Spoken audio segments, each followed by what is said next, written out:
"What do you want?" A smile curved beneath his mask. "Hello, Maxime.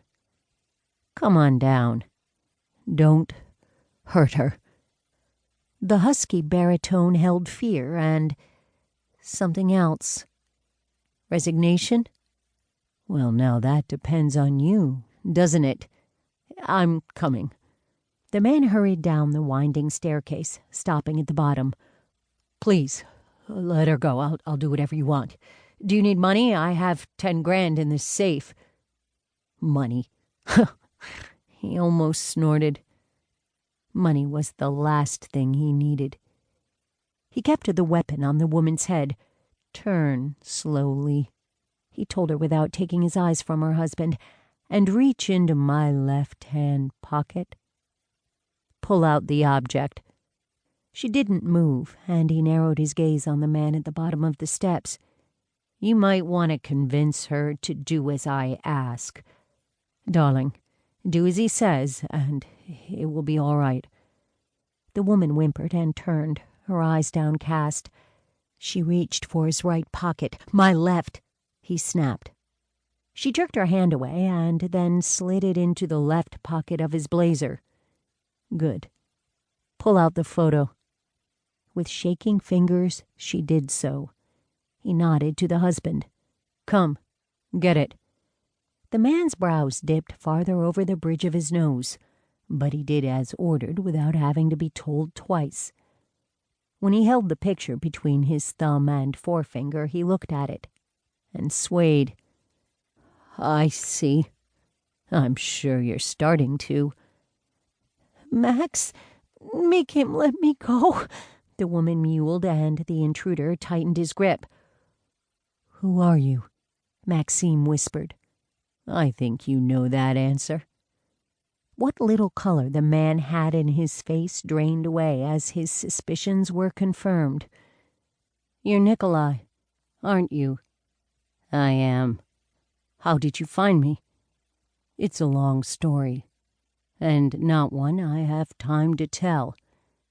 I have one question, and if you know the answer, you will live." Maxime's eyes lifted to meet his. "Let me guess. You want to know who the man is?" "No, I know who he is.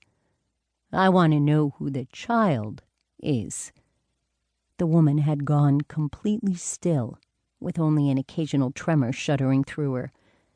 Maxime stood still, studying the picture. When he looked up, his fear was written in his blue eyes. "Why?" "It doesn't matter why," Nikolai snapped. "Who is it?"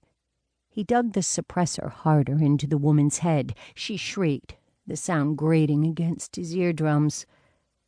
Her husband stepped forward, hand outstretched. "Please, who is the child?" Nikolai asked, his voice low, calm, controlled. "Don't make me ask again."